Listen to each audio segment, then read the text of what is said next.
You guys, listen, we are so excited for our final panel of the day. And I'm going to be honest with you, out of all the cosplay I've seen today, out of everyone telling me who they want to see today, I think we've saved the best for last. Am I right? Ladies and gentlemen, are you ready to meet Ella Purnell? Now she's gorgeous, she's amazing, we're going to do better than that. Are you ready to meet our next guest? Let me hear ya! Please give a warm Telford welcome to Ella Purnell!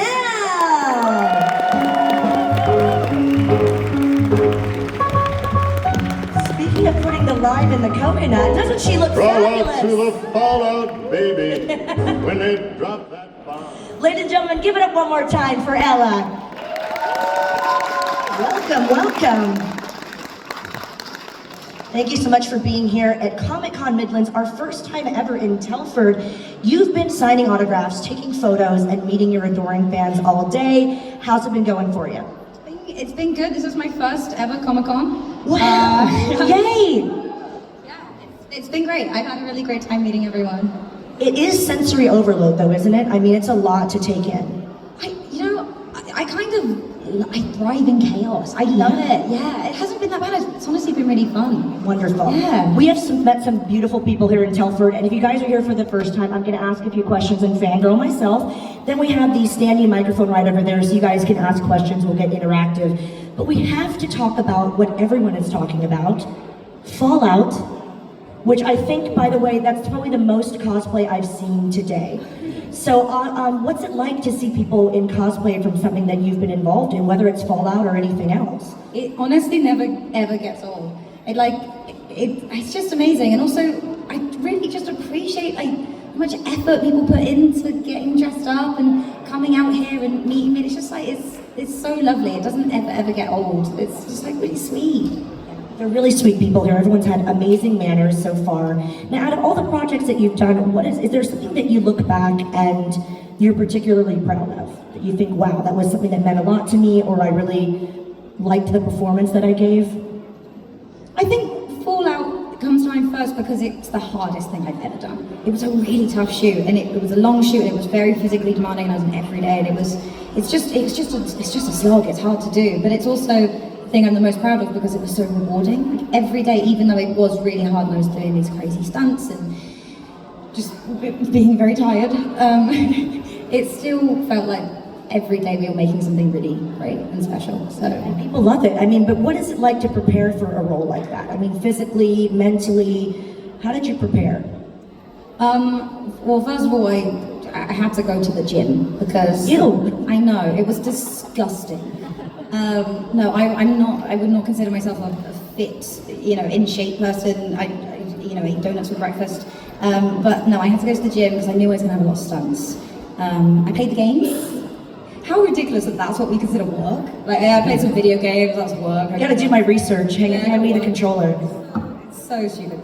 And I did that. I played the games, and then I just did a lot. I mean, the thing about doing an adaptation is there's so much research you can do. I mean, there's like 25 years of history behind the games.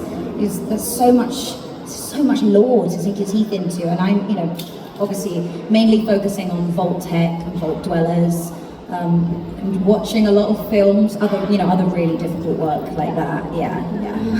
The gym part does sound grueling, but the other parts sound kind of fun. Now, where are my gamers at in the crowd? Yeah, we always have a dedicated section. You look enthusiastic about that, sir.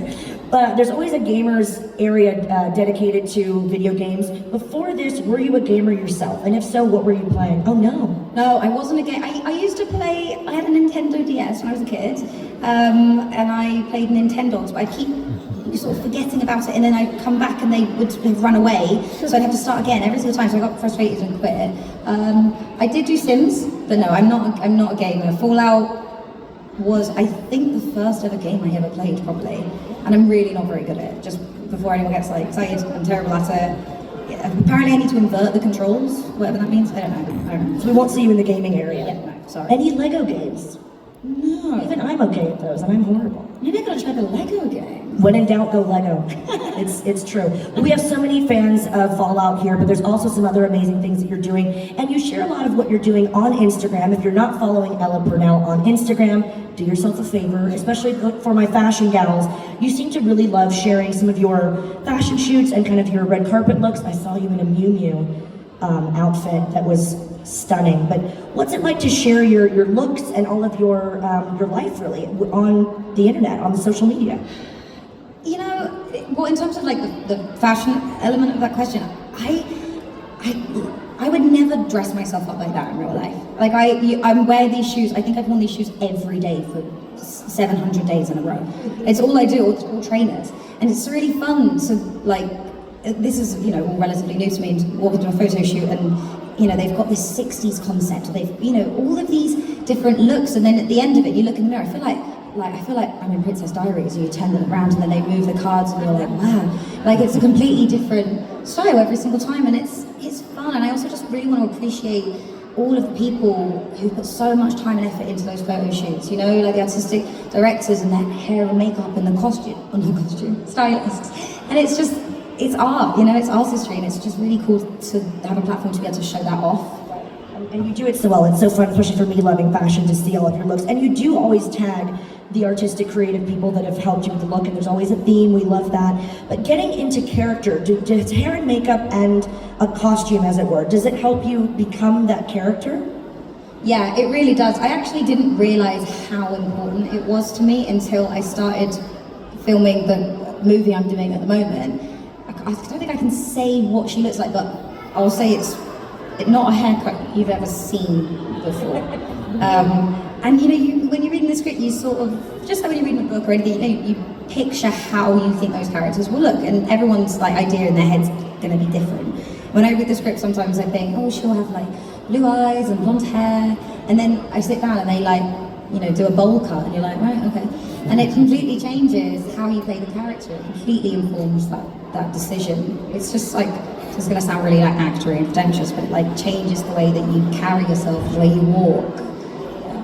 It's really interesting to us, whether you're in the industry or not. It's interesting to see kind of what goes on in your mind, and if physical elements actually help you get into character. We've been talking to all of these amazing actors today. How wonderful has everyone been today, guys? They've been wonderful. Your questions have been great, and we're going to get to your questions in just a moment. But were there certain actors that you looked up to before you wanted to get into the business, that you wanted to either emulate or that really inspired you to get into the entertainment industry? I had a funny way into the industry. I started acting when I was really young. I got my first film when I was 11, and I did an advert when I was 8. And so my idols at the time were like the kids from Spy Kids, because I thought they were really cool and I wanted to be a spy. They were very cool. They were cool, they still are cool. Shark Boy and Lava Girl, I mean, they really were doing it. They were doing it. That film holds up, okay? It's iconic in all the weirdest ways. Yeah. I don't know, I went through a phase when I was a teenager, and I would just play the youngest of other actors. Like I played young Keira Knightley in my first film, and there was young Angelina Jolie and then young Margot Robbie.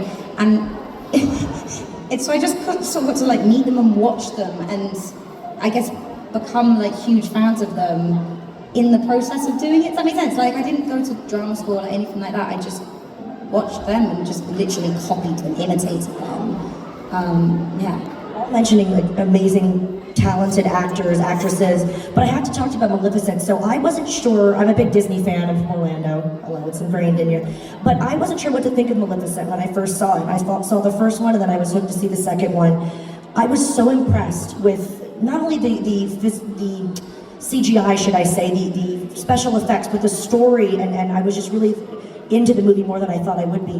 What was your experience like working on Maleficent? Okay, so I have to tell you, I'm not the girl everyone thinks I am in Maleficent. This is a strange thing that has occurred over the course of my career. Everyone thinks I'm the young little girl in Maleficent. I'm not. That's a lovely young lady called Isabel Malloy, fantastic actress. I was actually called at the last minute. I was in hospital because I had appendicitis and I had my appendix removed. And I got a call from my agent being like, they need you on set tomorrow to play teenage Maleficent. And so I filmed for 2 weeks with stitches in my stomach, in wires, because she had to fly, obviously. Did you tell them this, or is this like a... No, I didn't tell them. You didn't mention it? I think somewhere on my CV it says I like speak French and I horse ride. I don't do either of those things. Everyone lies on their resume, right? Everyone does that. That's Just like, between us, it's fine. everybody does that. Anyway, I was like, yeah, sure, I can absolutely be in a harness tomorrow. So I did that, and then they had to shorten the movie, and so when you watch the movie, I'm in it for about 1.5 seconds. And It's a very special one. It's a really good. I heard it's the best 1.5 seconds of the whole. Well, all the awards come. Don't tell Angelina, but that's what I heard. So there we are. That's the scoop, guys. The scoop. It's what we call a Comic-Con exclusive. We love to hear that. So final question for me, then you guys, if you want to get to the microphone, we're gonna, yes. This has been my gal. Every time we have a question, she always has impressive questions. No pressure, no pressure. Oh, she made notes.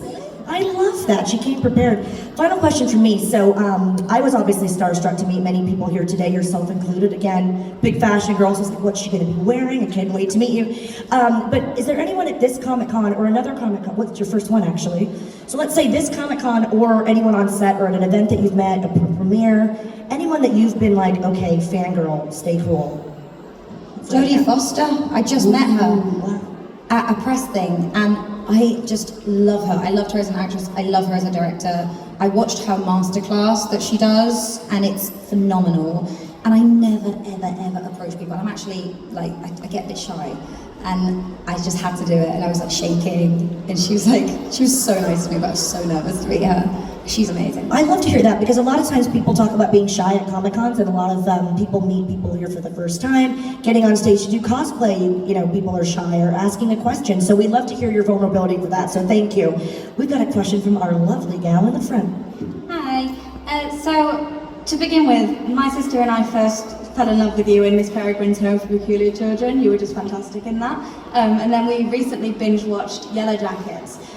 What was it like to see your friends eat you? Yeah, it was weird. I was filming Fallout. I was in New York. Yeah, and I sort of like, honestly, I was quite overwhelmed because we had a really intense shooting schedule, and so I'd been getting the season 2 scripts, but I hadn't really been reading them. And then all of a sudden I was getting all these selfies from like Stephen and Sophie and Courtney of like them with my like charred, dead, sorry if no one's seen it, I've absolutely just spoiled the whole show. Yeah, and it was a bit disconcerting, it's a bit weird, but also quite funny. I don't know what that says about me as a person. Yeah. I have a quick question because I'm going to forget if you don't mind.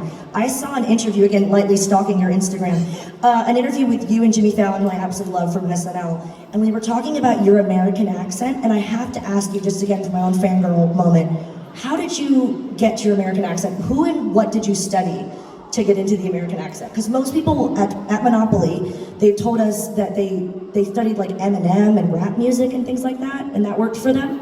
Huh. Yeah. That's really interesting. I haven't had that. I did not study Eminem. Maybe I should. Maybe that's my next role. I forget, it was, he plays Chuck Bass in Gossip Girl. Ed Westwick, that's what he said. Honestly, I have a fantastic dialect coach that I met when I was filming Sweet Bits when I was 21, and she's just really good, and she's funny, and it's really fun. It's easy to work with people who are fun because the time goes fast, you really commit to the work. I also think generally it's easier for British actors to do American accents because we grew up watching American TV. You know, I grew up watching Friends or Simpsons. It's a terrible reference, but here we are. They're American. They're yellow. American, just cartoons. Yeah, I think it's just imitation, isn't it? You just sort of like listen and repeat. Sometimes I do find myself, if I hear an interesting voice or accent and I'm alone, I will talk to myself. Like I'll sit on my sofa and just like talk to myself like a crazy person because, yeah, I want to try and master it. So interesting, I love that. Here's a question right here, hello. Hi, about how earlier you said you played the Fallout games, what's your main skill you used? The main what? Skill. Oh. I can't remember. Look, here's my experience playing the Fallout games. It took me about a week to get, I played Fallout 4 for context. It took me about a week to get out of the vault because I couldn't figure out how to get past the rad roaches. And I literally Googled like, how to kill the rad roaches. And I was just, it took me a long time to master the controls. I think gamers, people who, you know, same with anyone who plays an instrument, it becomes second nature. But when you're new to the gaming world, I spend so much time looking at my hands, and then by the time I've looked up, I've been killed. So it's hard to sort of like do that all the time, and I was struggling with this perspective. I did get out the vault, I met the robot, and then I got a bit distracted and I went for a swim. In the game, not in real life. And I haven't really made it much further past my swim, to be honest. Thank you. Swimming on a video game. Sounds relaxing. It was. I mean, I was like, because that's the thing about Fallout that I love is like, you can do so many things, you know, like you just get distracted by all the side quests. And like, you can collect things, right? So I like went into all the houses when you got out of the vault. I was just collecting hairpins. I was like, I don't know what I'm gonna do with this, but I'll pick up a bobby pin. It did come in handy because I got to unlock something with my bobby pin. See, it pays to be a klepto. Just, you know, great advice from Val. Hey, how are you? Well, one of my favourite things is travelling, and as I watched you in a previous interview, I forget where it was, long story short, you did a scene where you were walking alongside a ship of all things in the middle of the desert. So the question is, where was that filmed, and what was it like seeing and doing such a scene? And I mean, I think it was filmed in Africa or somewhere, but would you ever recommend it as someone who's keen to travel for my next holiday? Because I'm the type of guy who loves to just go to any film destination and say, oh, this is where such and such was done. And okay, you might have some trouble getting to this ship, I'll tell you why. Really? Yeah, because it was a 6-hour helicopter ride. That's a sinking feeling. Yeah. Yeah, it was crazy. So we filmed in Namibia, and there's a town, like a German town in Africa. Oh, I think they used that in the recent remake of The Prisoner. Oh, did they? Yeah, 'cause in Luderitz. Yeah, I think it was like a German town, as you mentioned, but they did a remake with Ian McKellen and Jim Caviezel from Passion of the Christ as The Prisoner, and I think they used that as the actual village, so that's something maybe you might like to look at for filming after you film this. Yeah, I have to watch that. I mean, it's an amazing place. And yeah, it's right on the Skeleton Coast, so we took that shipwreck that you're talking about, Yeah. we took a 6-hour helicopter ride, literally to the middle of nowhere, and then landed, and then some guys in like a quad bike came and picked us up and then drove us to the ship. And there were, I mean, it's just completely in the middle, you know, there's seals on the beach, and hyenas and jackals living in the ship. I mean, and we did it in about, maybe we did like an hour of filming, and it's on the screen for like 8 seconds. Well, it was 8 seconds, but it was still quite an iconic thing, because I'm quite amazed how, even though it's somewhere far away, they could always make something in a different country make you think it's in the actual country, and it does have that post-apocalyptic feel, but it does also make you wonder, how the friggin' hell did that thing go so far? They have driver Uncle Albert from Only Fools and Horses. I mean, how the hell did that happen? But thank you very much, I appreciate it. Thank you. And good luck with the new series of Fallout, by the way. Thank you. Hello. First of all, thank you for coming. It's been absolutely amazing meeting you. Fallout's been a massive part of my life ever since I was 13, which is probably way too young to be playing that game. But my question for you is, who or what would you like to see put into the second season of Fallout, as they've teased a very famous creature at the end of the first season? That is a very good question. Who or what would I like to see? Look, I'm going to say just more puppies. But puppies that belong to Lucy. My ideal season 2 experience is that Lucy adopts 14 puppies and carries them in her arms the whole time. That's all I want. Just like an army of dog meat, so when she goes around. Yeah, exactly. I didn't get to meet any of the dogs that they used. I know. It's really selfish. Thank you so much. Thank you. Quick question for me. Have you ever seen those interviews that they do with the celebrities, and they have to, you have to be, listen, you two, book it now. We've got to have her on the puppy show. That's distracting, right? Where they're asking you questions, but you're like, oh my God, you're little dupes. They did one with the same breed of dog that they used in the film, in the show. Belgian Malinois, have I got that? I might have got that wrong.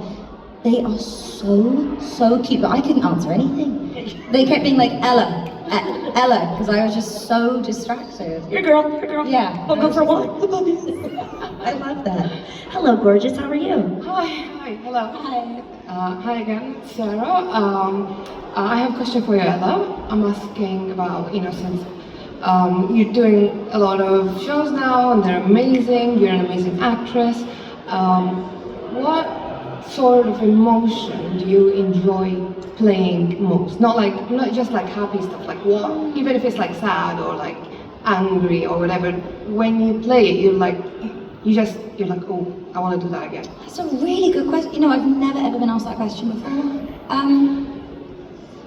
I really like doing comedy. I know that's not an emotion, but I really do like doing comedy because it's fun. You tend to sort of, because you do it so much, right? Say you're doing one scene and it's 4 pages, you're doing it all day. So you're playing that emotion all day. So anything gets annoying after a while. Even if you have to play happy, by the end you're just like, ugh. You know, and then if you're playing sad, you just want to be happy again. So anything does get a bit annoying, but what I will say is, it's always really fun doing, this might sound really psychotic, it's always really fun doing something like angry. An emotion that you don't get to do in real life.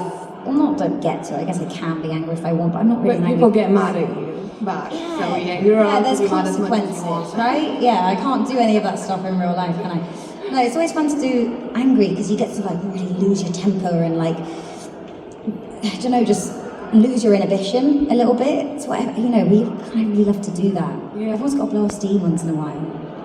Yeah. I mean, is there just sure? Oh yeah, okay. Because like, what comes to mind that where I wish you would have shown anger was like in the fight scene in Yellow Jackets and with Shauna. Because like, yeah, it was mostly sadness on your part, anger on Sophie and Lisa's part, and I was like, oh, I wanted you to be angry back. And I agree with that.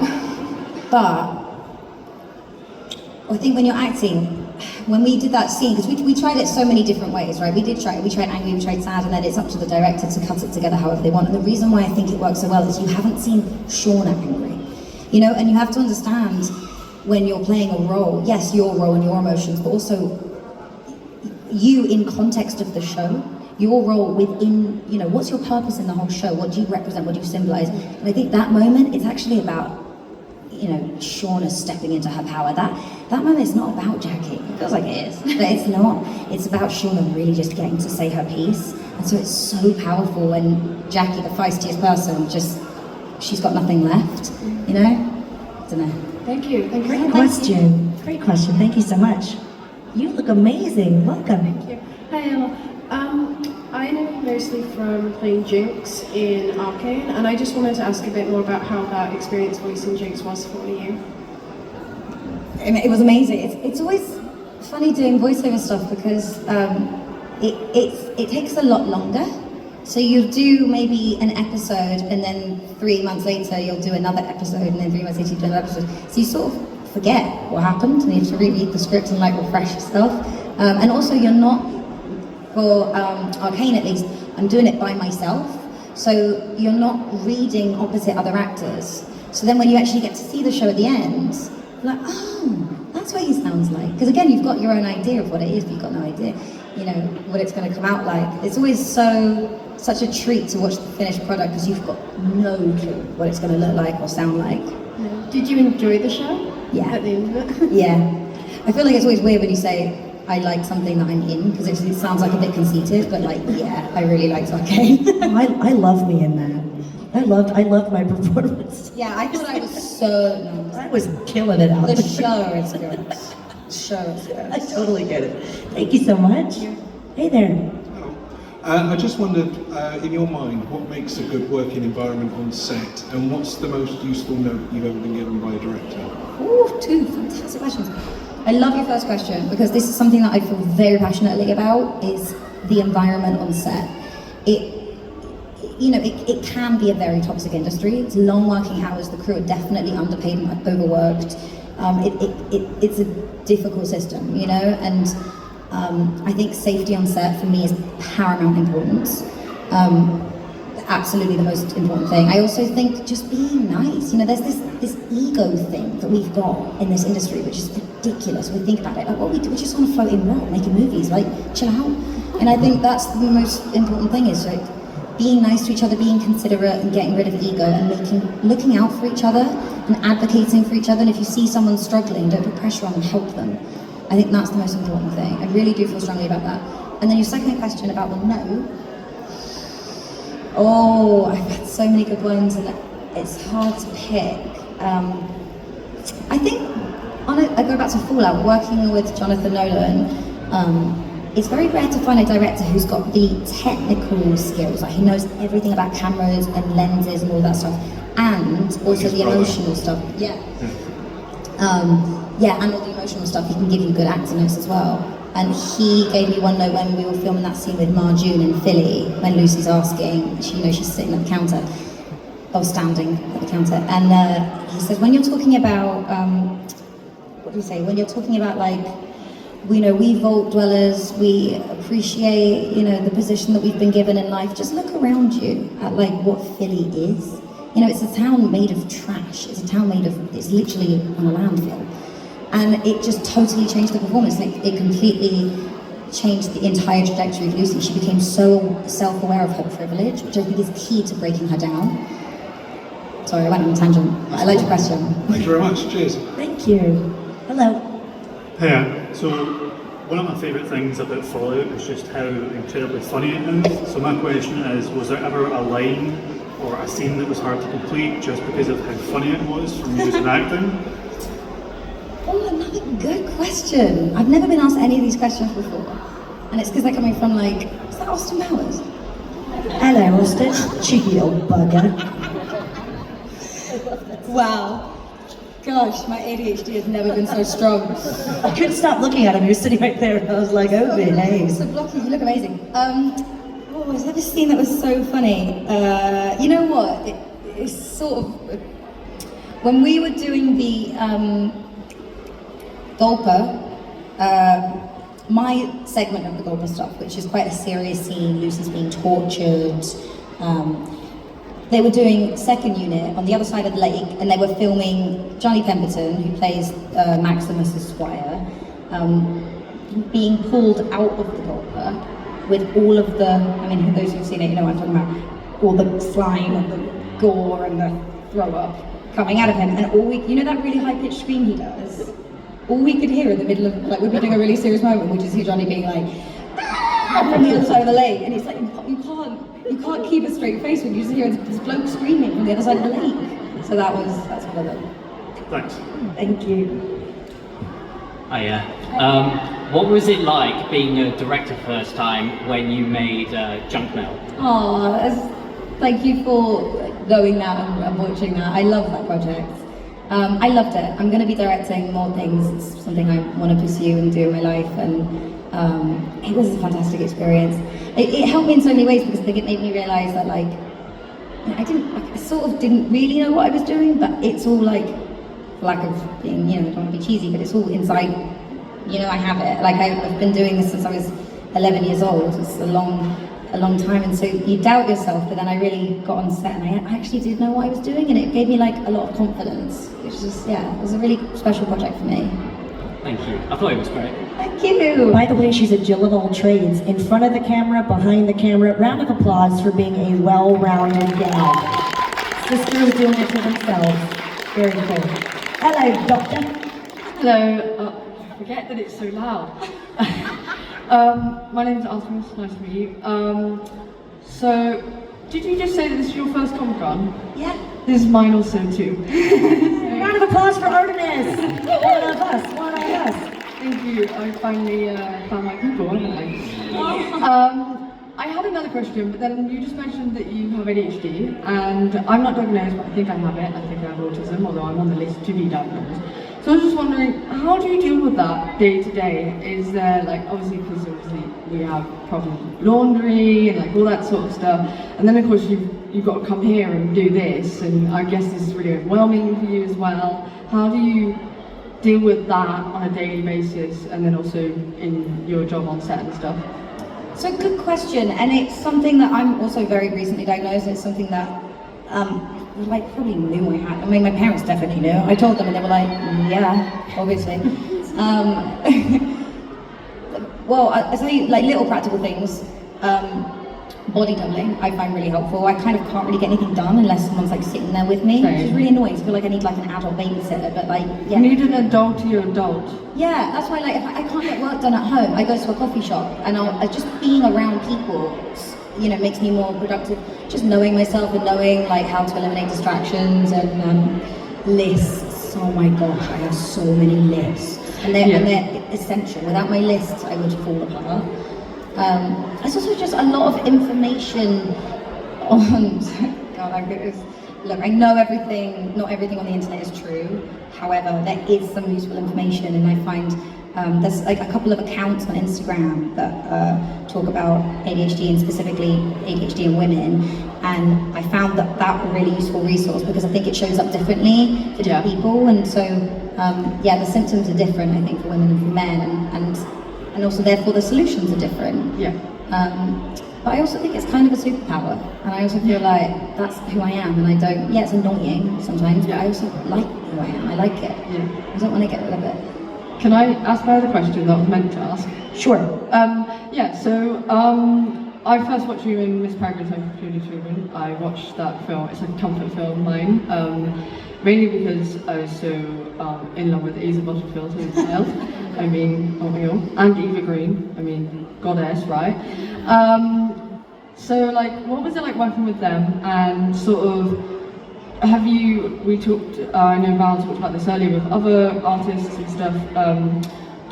I guess you get starstruck by the kind of actors and stuff, so have you ever had like one moment where you're like, oh my god, that's them? Samuel Jackson. Oh yeah. Got all about Sam. He is the nicest guy, by the way, so nice. And obviously got like really starstruck when I met him. Yeah, he's really good. Even thinking about it, I'm like, wow. Does he curse a lot? Yeah. Oh my God, I would be so disappointed if he wasn't like F this, F. I'm like, yeah. No, he's like everything you thought and hoped he would be. He is that. Fabulous. He's great at improv, which obviously I feel like he's probably just good at everything. He could probably fly a plane if he wants to. He came up with so many lines that it was like, it's really hard to keep a straight face when he's throwing new things at you. In terms of like Eva and Asa, both really amazing people.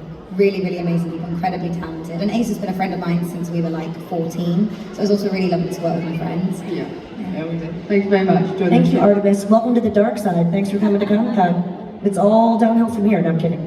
Lovely to have you. Hello, Austin. Yeah, baby. I love that so much. First off, I just want to say it was great meeting you, Ella. I kept checking the website and thinking, oh crap, she's going to cancel. Like getting so worried. But yeah, I'm so glad that was finally glad to meet you. My question is, for season 2, for Fallout, if you had if you could work with any actress or actor for the new series 2, who would it be and why? I'm gonna say Seth Rogen. Did I say his name right? Yeah, I did. I'm losing my mind. Good choice. No, because I think that he's hilarious and I love everything he's ever done. And I think it would be a really unexpected choice and therefore perfectly fall out because of how weird it is. Yeah. Or Samuel Jackson. I'm sure they both play the game. I'm sure they do. Probably. They seem the types. Austin, thank you, darling. Thank you. Oh, behave. Oh, behave. Here I am without my fembot costume. How embarrassing. Next time. Hello, gorgeous. Hello. It's a question for my daughter. She just picked up on the fact that you said you didn't go to drama school, so she was really interested in how you've gone through not training to being based on a billboard. What happened? Okay, here's the truth. My mum had a friend who needed a baby hang on. She needed a baby to model some clothes that my mum's friend had sort of like a baby clothing. I'm really making a mess of this question. You know what I'm saying, right? Anyway, so my mum lent me the baby. You were a baby for hire. Let's just put it that way, okay? She's a baby for hire. And go. It's like, where's the story going? So sorry. So I did that, and then I kind of kept doing that. And then I love singing, actually, that's what it was. I love singing, and so my mum put me in, do you know Sylvia Young's? It's a theatre school, yeah. So I went to Sylvia Young's and did singing classes on Thursdays. Important information.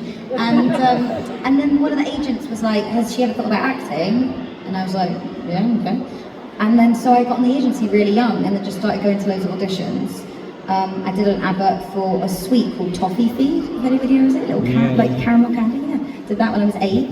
threw up actually, because I ate so many of the sweets. They told me not to.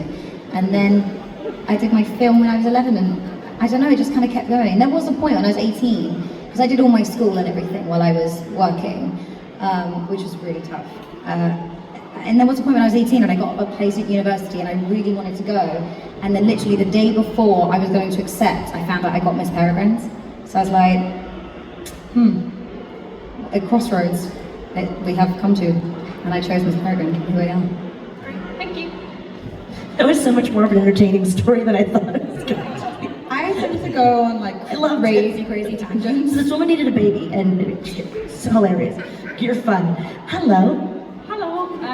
Firstly, I just wanted to say on behalf of myself, Artemis, and everybody else in the neurodivergent world, thank you for being so open and honest and such a great role model. My main question was, you've done so many different types of acting. You said theatre school, you've been a director, you've worked on TV shows for games, movies. Do you have a favourite? It's like asking someone to pick their favourite child, but if they had like loads of kids. I really can't pick because they all have such a special place in my heart. Is it just the ADHD chasing the variety and the dopamine? It could be.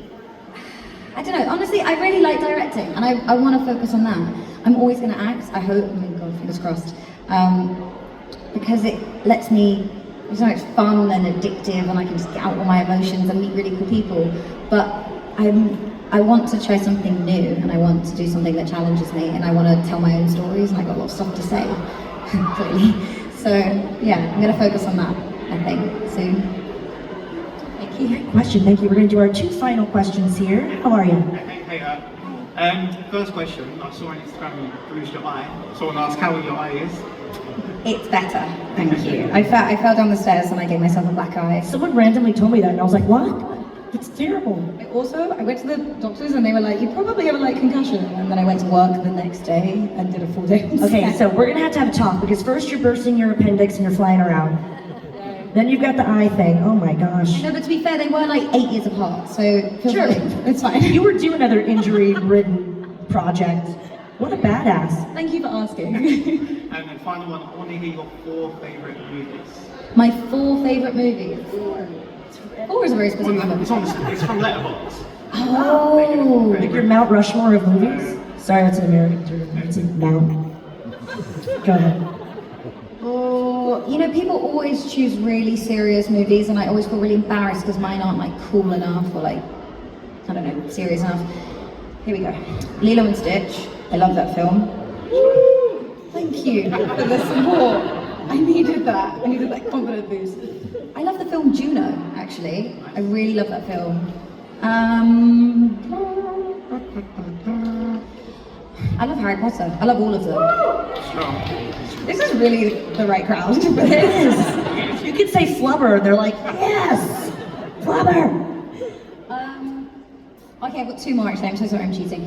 One of them is Beasts of the Southern Wild. That is a serious film, but the film I watch it a lot and it makes me cry all the time. And also a film called Room. It could be The Room with not Brie Larson. Is it Brie Larson? I think it's Brie Larson. Yeah. She's incredible. That film is amazing. I love that film. You could say she's marvelous. Anyway, okay. Stop. Top 5. Happy with that? Yeah, thank you very much. Thank you so much. Our final question, no pressure. How are you? Good. I saw in some of the other interviews you've done regarding Fallout that you played some of the games. And I don't know how far you've gone down the rabbit hole of gaming as a whole, so I don't know how relevant this question would actually be, but are there any other games that you'd like to be involved in, either in the creative process of or direct, in terms of like adapting them to the small or the big screen? I'd never ever thought about directing my own video game adaptation. I feel like I probably couldn't do it because I'm not really a gamer, and I feel like I'd be taking the space away from someone who like truly could be getting the most out of the experience. And because I'm not really a gamer, I don't really have a good answer. But someone told me to play Zelda. Is that a good one? Should I play that one? Okay, yes, okay, alright. So maybe that's what, maybe I need to take recommendations and then I'll become a gamer over the next couple of years. Do Bioshock. Ooh. I was gonna say, please direct Red Dead Redemption. How cool would that be? My husband is, and I just watch. He's confusing, so he was playing Red Dead Redemption, and I was like, you're killing everybody. And I said, you have to be bad? He goes, no, you have the option to be a good person, but he just decided to shoot the town up. So it's a beautifully, cinematically beautiful game. It's Wild West. Very cool. What do you think, Ella directing Red Dead Redemption? I'm here for it. Ella starring in Red Dead Redemption as well. Period costume, we'd love it. Thank you so much. Great questions, everybody. Final question for me as we let you get back to your adoring fans here in Telford as we wrap up day 1 of Comic-Con Midlands. Miss Ella, what are you looking forward to after this Comic-Con? Professionally, personally, what you got going on? That is a good question. Don't judge me. There's a place next to the flat I'm staying in, and they do Marmite pizza. And my plan is to go home, get in the bath, and eat a Marmite pizza. Now that is the best answer. How do we top that at the end of this panel? Ella Purnell, you have been such a delight. I'm sure all the fans want to say thank you for being here. Any final words for your fans? Thank you for coming. Yes, ladies and gentlemen, she's a delight. Give it up one more time for Ella Purnell. That was the most entertaining. Thank you so much. Keep it going for Ella, everybody. Coming all the way here to Telford to meet and greet all of you, and she's headed back to the photograph and autograph area. One more time for Ella Purnell. You guys have been waiting for that one all day, and of course it did not disappoint. Now we have more to come and more to see here at day 1 of Comic-Con Midlands. Thank you guys for your questions. You've been